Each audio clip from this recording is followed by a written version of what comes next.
How can you help your client explore relationships that they may want some help with?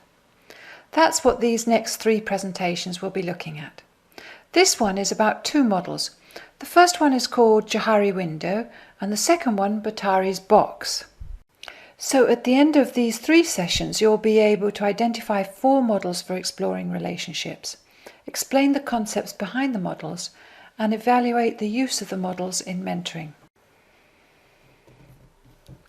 The first of the models that we're going to explore is called Johari Window.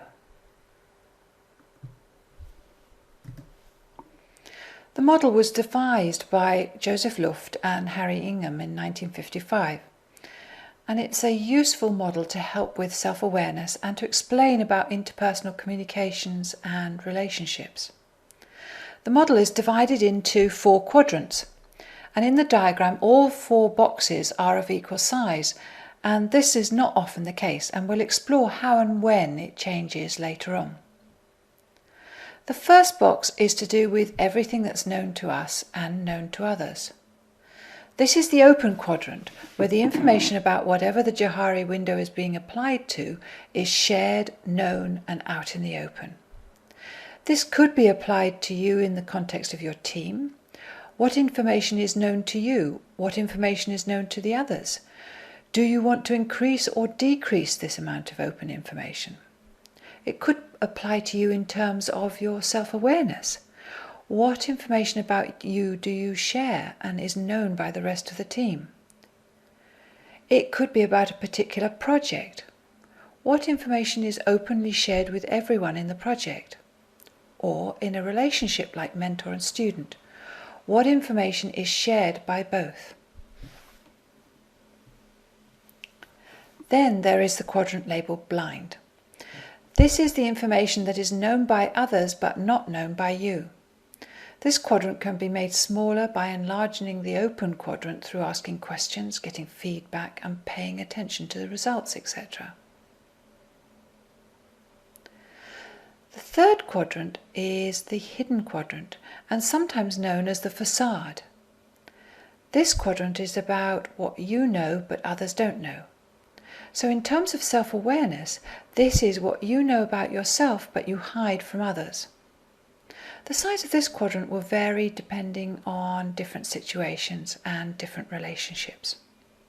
For example, this quadrant is likely to be much larger when you're dealing with a new customer for the first time, and much smaller with someone with whom you have a very close personal relationship.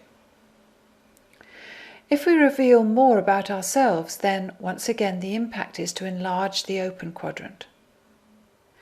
In terms of leadership of a team, the leader may want to think about the balance of what is known to the leader alone and what is known by the leader and the team. The last quadrant is the one that is unknown by self and unknown by others. This is the part that is yet to be discovered or may never be discovered. It is the part for everyone's learning. This is the place of potential. The size of this quadrant will vary for many reasons. For example, in a new project, this quadrant is likely to be very large, whereas in a very long-term relationship, this quadrant is likely to be smaller. This model can be used in many different ways. It is often useful to use to help someone understand what is happening in a relationship, or the development of a relationship, or why problems are happening. For example, if someone is joining a team and is not very forthright, then the open quadrant is likely to be small and the hidden quadrant very large.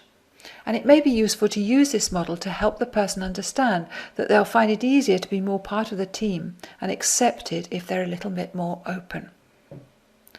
As you can imagine, if one quadrant gets bigger or smaller, it affects all the other quadrants.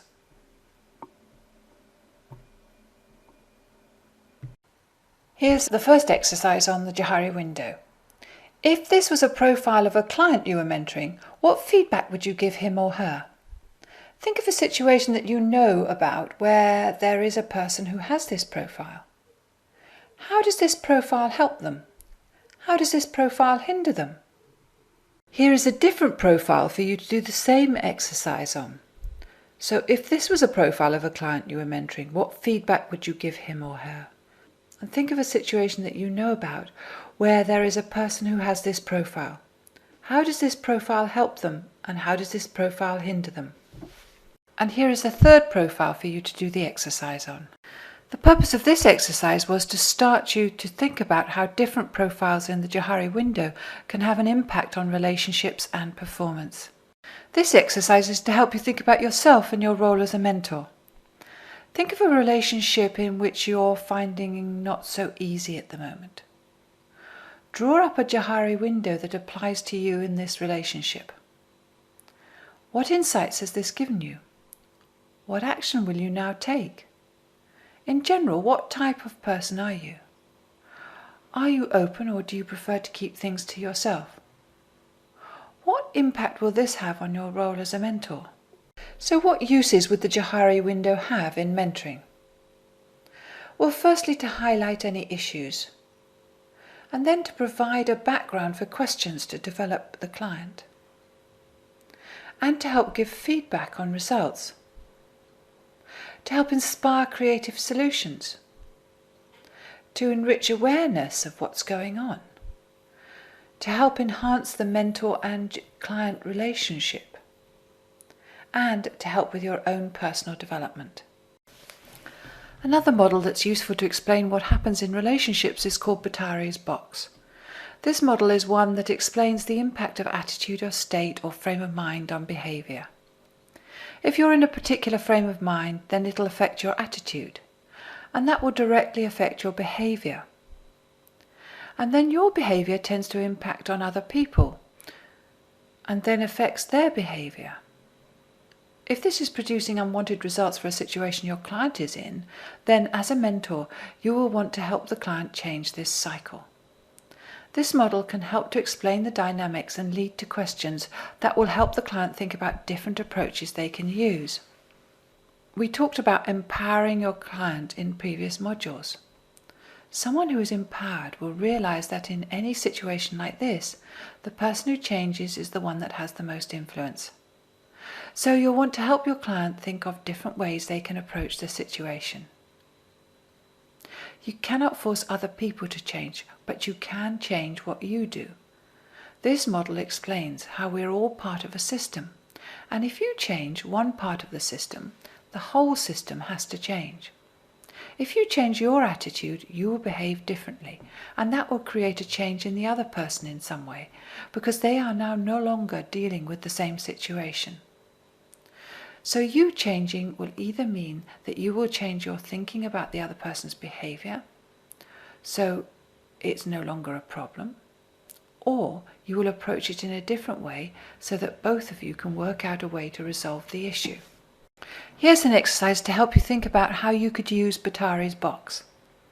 Think of a situation that someone else is in where they are having difficulties in a relationship. What is their attitude? What behaviour does that give way to? What is the other person's attitude in response?